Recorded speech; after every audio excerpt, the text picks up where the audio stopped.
বাবার বাড়ি মানেই এক আকাশ পরিমাণ শান্তি। আর বাবার বাড়ি থেকে চলে আসার মুহূর্তটা অনেক বেশি কষ্টের।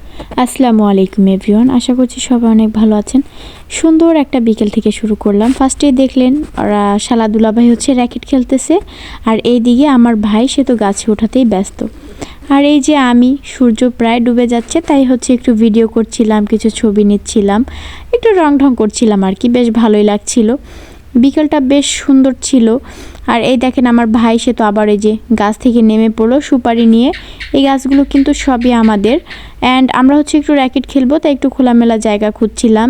এরপরে পাশেই হচ্ছে একটু খোলামেলা পরিবেশ ছিল, তো এইখানে চলে গেলাম। আর এই দেখেন একদম ছোটোবেলায় ফিরে গিয়েছি, একটু দৌড়াদৌড়ি করছিলাম 3 ভাই বোন মিলে, বেশ মজাই লাগছিল। অ্যান্ড এই প্রথম হচ্ছে শীতে আমার র্যাকেট খেলা। এই যে আমি আর আমার হাজব্যান্ড একটু র্যাকেট খেলছিলাম। শীতের মধ্যে এই র্যাকেট খেলাটা আমার কাছে বেশ ভালোই লাগে। এরপর হচ্ছে এখানে অনেক সুন্দর ধান ক্ষেত ছিল, ধানগুলো একদম পেকে গিয়েছিল, একটু ভিডিও করলাম। এরপর আবার দৌড়ে চলে গেলাম ওদের খেলার মাঝখানে।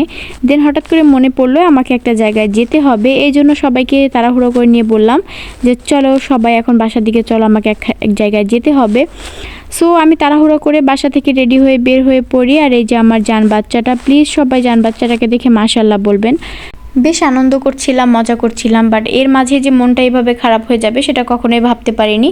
একটা মামার কল আসে যে পরের দিন গাড়ি একদম বন্ধ থাকবে, সো যারা যারা ঢাকায় ব্যাক করতে চাও আজকেই করতে হবে। তখন রাত বাজে প্রায় 10:30 11টা। দেন আমি দাদার কাছে চলে যাই, দাদার কাছে গিয়ে দাদার কাছ থেকে বিদায় নিয়ে নিচ্ছিলাম। এই ভিডিওগুলো অনেক আগের করা, এখন হচ্ছে আমি ছাড়তেছি। তো এখন আর বাড়িতে ফোন দিয়ে দাদাকে পাওয়া যাবে না যে দাদা কেমন আছে, দাদা খেয়েছে কি না। সবাই আমার দাদার জন্য দোয়া করবেন, আল্লাহ যেন দাদাকে ব্যস্ত নসিব করে। আর এটা হচ্ছে বরিশাল গৌরনদী বাস স্ট্যান্ড। কে কে আছেন, কে কে দেখছেন গৌরনদী থেকে অবশ্যই কমেন্ট করে জানাবেন।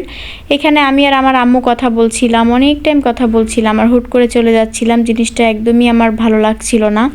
এরপর আমরা গাড়িতে উঠে পড়ি, অ্যান্ড গাড়িতে ওঠার পরে কোনো ভিডিও ক্লিপ নেওয়া হয়নি, কারণ বাবুকে নিয়েই বিজি ছিলাম।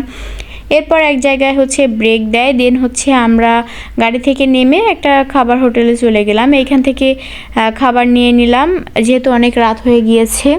আরও টুকটাক কিছু কেনাকাটা করে নিয়েছিলাম, খাবার নিয়েছিলাম। এরপর হচ্ছে একটু হাঁটাহাঁটি করছিলাম, আর চারপাশে অনেক দোকানপাট ছিল, অনেক লোকজন ছিল। এইখানে হচ্ছে সবাই ব্রেক টাইম দেয়। এরপর হচ্ছে এই যে আমার জান বাচ্চাটা তার বাবার কোলে, একদমই সে ঘুমাবে না, সে গাড়ি দেখবে, গাড়ি দেখতে এবং গাড়িতে চড়তে অনেক পছন্দ করে মাশাআল্লাহ। অ্যান্ড এই যে এইখানে দেখেন সে হচ্ছে আমাকে তার পাপা খাইয়ে দিচ্ছে। সে একবার আমার দিকে তাকাচ্ছে, একবার তার পাপার দিকে তাকাচ্ছে, মানে তাকে কেউ খাইয়ে দিচ্ছে না, যদিও এগুলো তার খাবার জিনিস না, তাকে আমরা আগে খাইয়ে দিয়েছি। তো এই আর কি, মনটা অনেক বেশি খারাপ ছিল, একদমই ভালো লাগছিল না। আর এই যে আমার জান বাচ্চাটা একবার আমাকে দেখছে, একবার তার পাপাকে দেখছে। এরপর হচ্ছে একটা পপকর্ন নিয়ে এনে বাবুর হাতে দেয় যাতে সে খেলা করতে পারে। সো এরপর আমরা ঢাকায় চলে আসি। সো সবাই ভালো থাকবেন, আজকে এই পর্যন্তই, আমাদের জন্য দোয়া করবেন।